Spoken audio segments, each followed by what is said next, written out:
उनको इस आरोप में फांसी हो जाती है तो ये एक दाग है हमारे सारे हिंदुओं पर, क्योंकि ये सारे जितने भी लोग पकड़े गए हैं इनमें अभी तक कोई ऐसा आदमी नहीं है जिसको आप कह सकें कि कोई मुस्लिम है। जी खुद इजराइल के साथ हैं, उनके जो विदेश मंत्री हैं वो इजराइल के साथ हैं, लेकिन बाकी भारत सरकार जो है वो इजराइल के खिलाफ है, वो फिलिस्तीन के साथ है। नमस्कार, आदाब, मैं हूं इकराम और आप देख रहे हैं हिंद वॉइस। हमारे साथ मौजूद हैं एडवोकेट रविंद्र कुमार जी। बहुत बहुत स्वागत है सर आपका। जी सर, कल मैंने आपसे बात पूछी थी कि 8 भारतीयों को कतर में फांसी की सज़ा सुनाई गई है।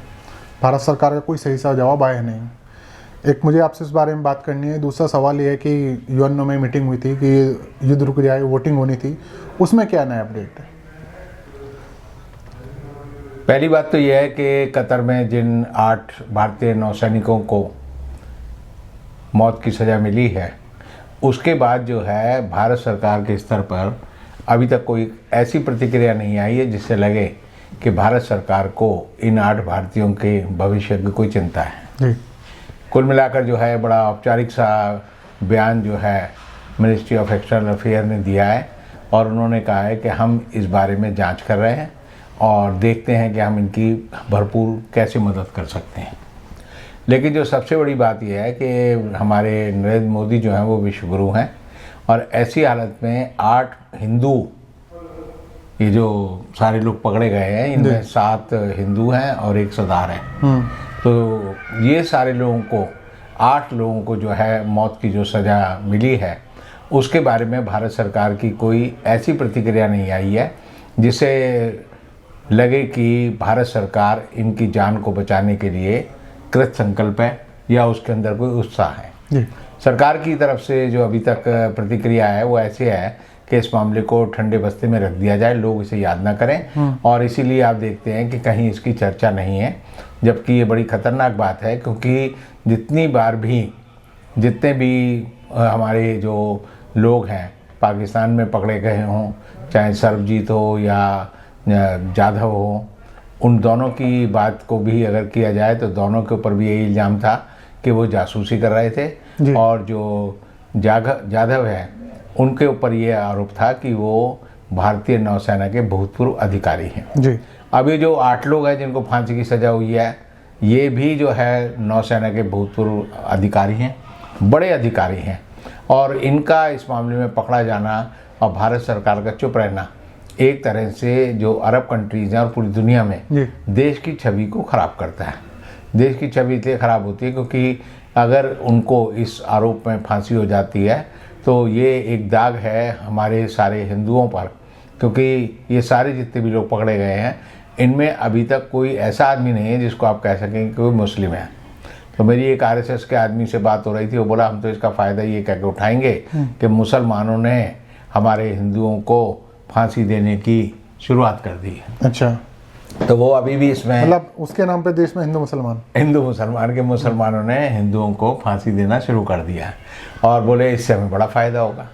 तो मेरा ये कहना था कि राजनीति से उठकर या हिंदू मुसलमान से उठकर इस बात को इस रूप में देखा जाना चाहिए कि देश का एक नागरिक जो कि सेना में बड़ी शानदार भूमिका की है उन्होंने, जैसे जो तिवारी हैं या जो दूसरे लोग हैं, उनके परिवारों का जो कहना है कि इन सबको नौसेना में शानदार कैरियर के लिए कई बार पुरस्कृत भी किया गया। जी। और ये एक तरह से देश की आन बान शान थे, तो इसलिए इनको बचाना देश के लिए ज़रूरी है। जी। जो दूसरा सवाल आपने किया कि UN सिक्योरिटी काउंसिल में आज नहीं 2 दिन पहले यानी बुधवार को रात को, यानी हमारे यहाँ कल, तो एक प्रस्ताव जो है अमेरिका के द्वारा लाया गया था और वो लाया गया था कि हमास का खात्मा करना जो है सबसे ज़्यादा ज़रूरी है। जी। उसमें हमास को एक आतंकवादी गिरोह बताया गया था और ये कहा था मानवता का दुश्मन है और हमास का खात्मा करना जो है UN का सबसे बड़ा कर्तव्य होना चाहिए। लेकिन इस प्रस्ताव को रूस ने, चीन ने और UAE ने, सबसे बड़ी बात है UAE जिसका कि अमेरिका से सीधा संबंध है, उसने इसका विरोध किया और कुल 15 देशों में से 5 देशों ने इस प्रस्ताव के समर्थन में वोट नहीं दिया, 10 ने इसका समर्थन किया। और चूंकि वोट का अधिकार जो है 5 राष्ट्रों को है और उनमें से 2 लोगों ने इसको वोट को वीटो किया है, तो ऐसी हालत में प्रस्ताव जो है बुरी तरह गिर गया है। अब जो इजराइल के जो स्थायी प्रतिनिधि जी। हैं यूएन में, गिलाड आर्डन, वो जो है इस बात को लेकर बहुत उत्तेजित थे।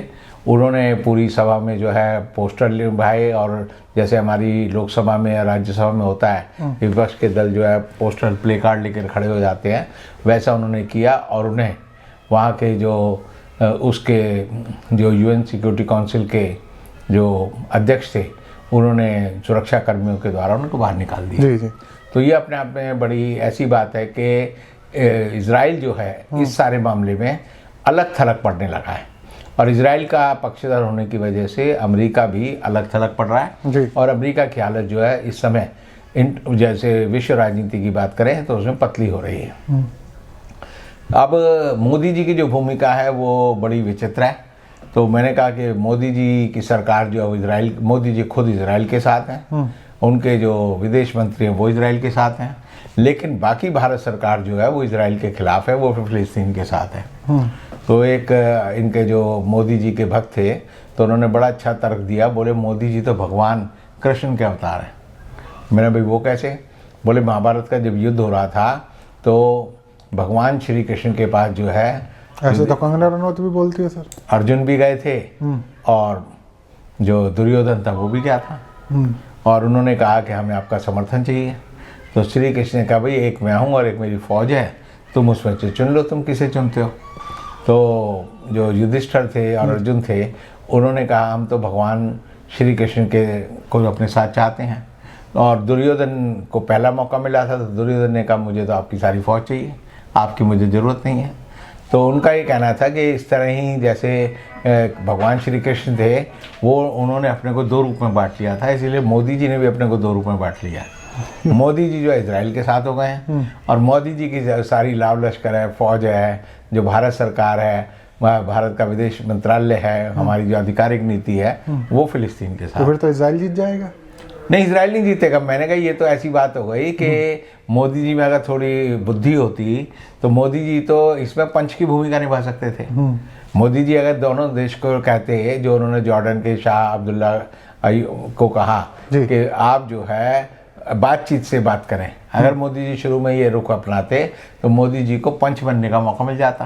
भारत कहता है कि हम फिलिस्तीन और ईरान और इजराइल और ये जितने जॉर्डन है और सीरिया है, लेबनान है, इन सबको बिठाकर इनकी बात करेंगे और मोदी जी उसका फैसला करते। और हमारे यहाँ पंचशील का सिद्धांत है जो नेहरू जी ने दिया था, उससे पहले जो है भगवान बुद्ध कहते हैं कि शांति होनी चाहिए, हिंसा नहीं होनी चाहिए। तो मोदी जी को सारे भाषण देने का भी मौका मिल जाता, और मोदी जी पंच बन जाते, और मोदी जी जो फैसला करते वो सबको मानना पड़ता, और तब मोदी जी असल में विश्वगुरु बन जाते। और इस आड़ में जो है ये 8 जो हमारे 9 सैनिकों को, हिंदुओं को मौत की सज़ा मिली है, वो भी माफ़ करवा लेते।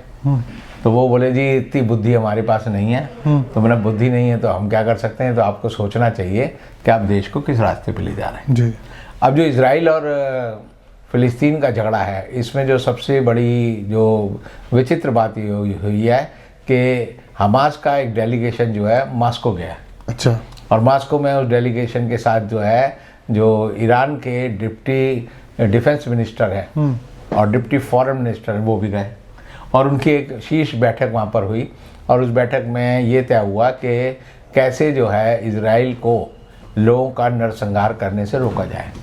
तो इस समय जो है दुनिया का पलड़ा जो है, शुरू में तो 7 अक्टूबर को जब हमास से हमला किया था तब सब लोग जो है हमास की निंदा कर रहे थे, लेकिन जिस तरह से जितने अत्याचार इस समय फ़िलिस्तीन में लोगों पर हो रहे हैं, जिस तरह से 7,000 से ज़्यादा लोग मारे गए हैं, जिनमें 70% जो है बच्चे और औरतें हैं, तो ऐसी हालत में, और जिस तरह से इजराइल ने जो है एक हॉस्पिटल पर जिसमें कि घायल लोग अपना इलाज करा रहे थे उस पर हमला किया, तो उसको लेकर जो है नेतान्याहू जो है और जो बाइडेन जो है अब अकेले पड़ रहे हैं। उनकी देश में भी जो है लोग बड़ी तादाद में विरोध कर रहे हैं, चाहे ब्रिटेन की बात हो, कनाडा की बात हो, अमेरिका की बात हो या और देशों में हो। तो विश्व जनमत जो है इस समय पूरी तरह से मानता है कि इजराइल ने इस घटना का सहारा लेकर यहूदियों को पूरा वर्चस्व देने के लिए अमेरिका के साथ मिलकर ये कोशिश की है कि वो इजराइल की ज़मीन के साथ जो गाज़ा पट्टी है उस पर पूरा कब्जा कर ले और फ़िलिस्तीनियों को वहाँ से खदेड़ दे। जी। लेकिन इस सब का जो सबसे बड़ा नुकसान इस समय ये हो रहा है कि विश्व जनमत जो है, जो सच्चाई है उसे पहचान गया है। और जो इस लड़ाई में जिस तरह से आज अमेरिका ने 2 सीरिया के में जो है मिसाइलें दागी हैं, उससे सीरिया भी इस लड़ाई में कूद गया है। और हिजबुल्ला और हमास और उसके साथ जो है ईरान जो इस तरह लड़ाई में सक्रिय है, तो अगर 2 दिन में अगर ये लड़ाई को स्थगित नहीं किया गया, रोका नहीं गया, तो आप समझ सकते हैं कि ये जो है एक बड़ा युद्ध बन जाएगा और इसमें 17-18 देश जो है आपस में लड़ने लगेंगे। तो इस युद्ध को रोकने के लिए अगर यूएनओ कोशिश करता, तो उससे पहले ही इजराइल के जो नेतान्याहू हैं, उन्होंने उल्टा जो है यूएनओ के जो महासचिव हैं उन पर पूरा हमला बोल दिया। उन्हें कहा कि वो इजराइल के खिलाफ हैं, वो जो है फ़िलिस्तीन के हमास के समर्थक हैं। तो उससे जो है नेतान्याहू की जो धमकी थी कि हम यूएन के किसी भी प्रतिनिधि को इजराइल में नहीं घुसने देंगे, उसे वीज़ा नहीं देंगे, उससे एक तरह से अंतर्राष्ट्रीय मंच पर भी जो इजराइल की स्थिति है बड़ी पतली हो गई है। क्योंकि आप ये समझिए कि जो यूएन के सेक्रेटरी जनरल हैं एंटोनियो गुतेरेस, उनकी हैसियत आप ये समझ सकते हैं कि यूएन के महासचिव के रूप में वो stateless head of the state हैं, यानी उनके पास पूरी ताकत है, पूरी बहुत सारी संस्थाएं हैं और वो उनके एक तरह से सर्वा हैं। और जिस तरह से इजराइल ने उन पर हमला किया और उनकी बातों को किया और उन्होंने उससे आहत महसूस किया, उसकी वजह से गुतेरेस को मजबूरन में होकर ये कहना पड़ा कि मैं जो है इनका जो रुख है इजराइल का, इससे खुश नहीं हूँ। और खुश नहीं हूँ का मतलब है कि मैं जो हूँ अमेरिका से भी खुश नहीं हूँ। और इसीलिए अमेरिका के एक प्रतिनिधि हैं बर्नी सैंडर्स, उन्होंने कहा है कि यूएन को चाहिए कि वो अमेरिका की धरती खाली कर दें।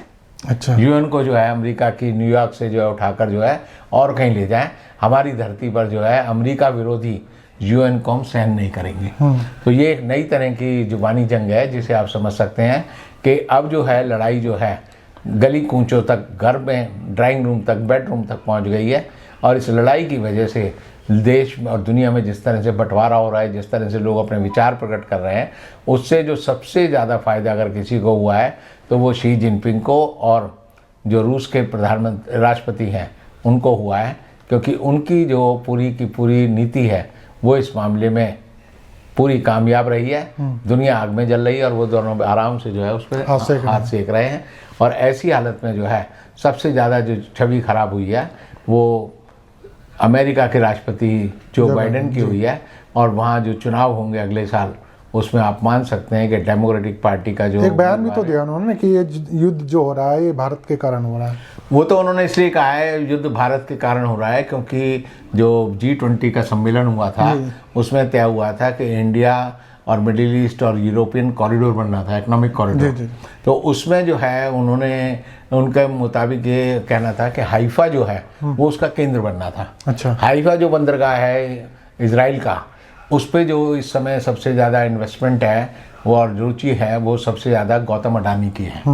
और गौतम अडानी को ये पूरी घटना 2 साल से पता है कि G20 होगा तो मैं जो है G20 की आड़ में इस कॉरिडोर की बात करूंगा और कॉरिडोर का पूरा ठेका ले लूँगा।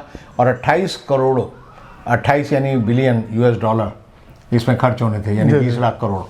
तो 20 लाख करोड़ का सारा काम जो है वो ठप हो गया है। और इसीलिए जो बाइडेन है उनको कहना पड़ा कि हिंदुस्तान की वजह से ये झगड़ा हुआ है, क्योंकि जो रूट है, जो इसका सारा रूट है वो हाइफा को ध्यान में रखकर बनाया गया था। और हाइफा जो है वो इजराइल का पोर्ट है। और ये सारा जो रूट है ये मज़ेदारी है, इसमें कोई कंस्ट्रक्शन नहीं है, इसमें कोई सड़क नहीं बनानी। ये हाइफा का रूट ऐसा है कि हिंदुस्तान से आप बम्बई से पानी के जहाज़ में चलेंगे, सामान ले जाएंगे और आप जो है उसको जो मिडिल ईस्ट है वहाँ थोड़ी देर वो चलेगा और वो इजराइल के रास्ते घूमता हुआ हाइफा पहुँचेगा। हाइफा से फिर पोर्ट से आप आगे जाएंगे और पोर्ट से ग्रीस पहुँच जाएंगे। और ग्रीस से पहुँचकर जो है ये सारा काम जो था, ये पूरा रूट जो है ये सड़क का रूट नहीं है, ये ट्रेन का रूट नहीं है, ये हवाई जहाज का रूट नहीं है, सारा रूट जो है बंदरगाहों का है। और बंदरगाह पे सबसे ज़्यादा नज़र किसकी थी? वो गौतम अडानी की थी, क्योंकि गौतम अडानी ने मैक्सिमम जो हवाई अड्डे हैं हिंदुस्तान के, एयरपोर्ट्स जी। और जितने ये हैं पोर्ट, जितने बंदरगाह जिसे हम बोलते हैं, उन पे कब्जा कर रखा है। तो उनको ये उम्मीद थी कि इसकी आड़ में मेरे 8-10 पोर्ट और बन जाएंगे और मैं एक अंतर्राष्ट्रीय प्लेयर बन जाऊंगा। जो बाइडेन को ये रुचि, ये जो कॉरिडोर है, ये पहले दिन भी पसंद नहीं था, उसने तब भी विरोध किया था जी। लेकिन तब अमेरिका की उसकी बात नहीं चली थी और उसने कहा कि हाइफा को केंद्र में रखने की वजह से ही ये युद्ध शुरू हुआ है, क्योंकि जो बाकी फोर्सेस हैं जो हिंदुस्तान के ट्रेड को बढ़ता हुआ नहीं देखना चाहती, यूरोप को करीब आते हुए नहीं देखना चाहती, उन्होंने हमास को कहकर भड़का कर जो है ये हमला करवाया है। जबकि सच्चाई ये है कि हमास के द्वारा जो हमला किया गया वो एक सरप्राइज अटैक था, एक ऐसा अटैक था जिसके बारे में सिर्फ जो फिल्मी हमारे जो साउथ इंडिया की जो फिल्म बनाने वाले हैं वो फाइटर तो सोच सकते हैं। नल के पाइप से जो है आप मिसाइल बना लेंगे, उन्होंने नल के पाइप उखाड़ के मिसाइल बना ली है। जो मिसाइल जो है इजराइल बना रहा है 35 लाख रुपए की, वो उन्होंने 35,000 रुपये में बना ली। और ये किसी ने नहीं सोचा था कि जो आयरन डोम है जिसको लेकर इजराइल हमेशा इतराता था, यानी इजराइल जो है हिंदुस्तान को भी वो आयरन डोम बेच रहा था कि आयरन डोम खरीद लो, पूरा देश सुरक्षित हो जाएगा। तो उस आयरन डोम की ट्रेजेडी भी खुल के सामने आ गई, क्योंकि एक टाइम में आयरन डोम जो है 2,500 मिसाइलों को हमले को रोक सकता था। तो उन्होंने जो कैलकुलेशन की कि हम जो है 2,500 की जगह 5,000 मिसाइल दाग देते हैं, तो 2,500 तो बेकार हो गई, 2,500 मौके पर जगह पर लग गई।